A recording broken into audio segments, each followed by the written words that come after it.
Welcome to our channel. My name is the Whisperer and today's story will be the Ghost of Drakkar. So, let's start without wasting our time, and if you like my story, subscribe my channel. Let's start it. She thought she had found her safe haven. She thought he could never find them here. It was 2 days from her book signing and her nerves were in a bunch as public speaking was not her forte. But these days books do not sell themselves. Pacing back and forth, practicing her speech for her latest crime novel signing event, she glanced from the front window and stopped in her tracks instantly. She was overwhelmed with the aromatic sense of bergamot and was transported to a woodsy atmosphere that reeked of fresh leather. There was a time she inhaled this aroma, sucking in every bit of the masculine bouquet as possible, but in this moment she felt weak with a sudden urge to regurgitate her pesto panini.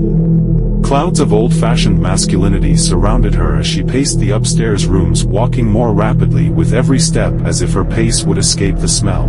The classic well-known scent was now a traumatic memory, far worse than the putrid salmon that once filled her childhood home when mother received a fresh catch from her grandfather, who happened to be a commercial fisherman. And as much as the stiffening stench of fish repulsed her senses, she longed for it in that moment of confusion.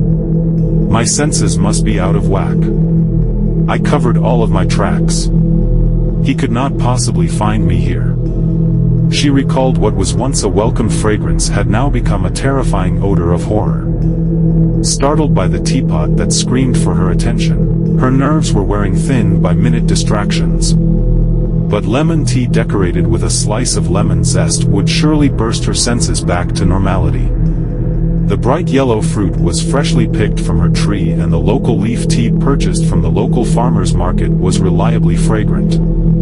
As she placed her nose above the steaming cup of cured fresh citrus leaves, her mind reverted back to the terrifying possibility that he had succeeded again. His relentless attempts to stalk her will never die, she knew that much.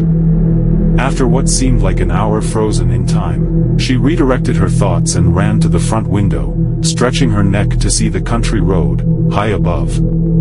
As the breeze moved the branches of the walnut trees, walnuts the size of golf balls rained on her car's hood. She shook her head, trying to erase the flashbacks that continued to replay in her scattered mind. You better find yourself a good bodyguard. You won't get out of this alive. Just then, she hears the side gates slowly creak open, racing downstairs confirming all the doors and windows are locked. Slipping halfway down the stairs, she pops up like a hot Pop-Tart in a toaster. She trembles with fear, running from room to room, peering out from the windows and into her backyard. That's strange. I took all of the safety precautions. My P.O. box is in place, I stayed off social media, cut ties with my friends. How could he find me?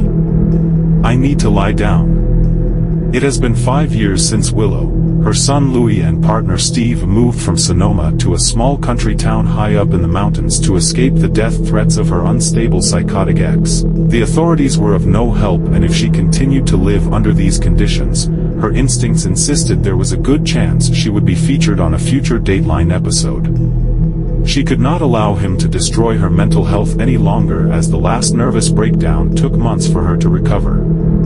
She left the only home she knew in order to protect her family and herself, hoping to regain some sort of quality of life. Taking her own advice, she laid down. The last thing she needed was another breakdown. Feeling a bit restless, as the sun started to set, she reached for the bedside light. Thinking the bulb must have burned out, only to get up and turn the bedroom light switch on, but still no light. It appeared to her that the power was out, and with hopeful confirmation she glanced out the window to the nearest neighbor's house and noticed their lights were on. They have power. Odd. Desperately trying not to overthink the situation, a loud thud sounded off downstairs in the basement, resounding like a column of heavy boxes falling to the hard concrete floor, followed by a loud silence. Both Steve and Louis have not returned home from work. She was alone, and it was time for her to put her big girl panties on again and be brave. With will and determination, as sweat dripped from her brow, the familiar scent of the woods slammed her senses. Drakkar was his cologne, and there was no denying he was in the house. The mighty 50-year-old underdog investigated the scene on her own, and reached for the flashlight from underneath her bed, her hand shaking as she maneuvered her way in the complete darkness. Halfway down the stairs, she heard the doorknob to the basement jiggle as if someone was trying to gain access to the downstairs from the basement. Was the basement door locked? It was too late to worry about that now. Someone was inside the basement and she would bet her life of who that perpetrator was. Before taking another step down the creaky stairs to encounter the inevitable horrors below, she fumbled for her cell phone and called 911. 911, what's your emergency? Please come to 1865 Bridgeville. Please hurry. There's an intruder inside my basement.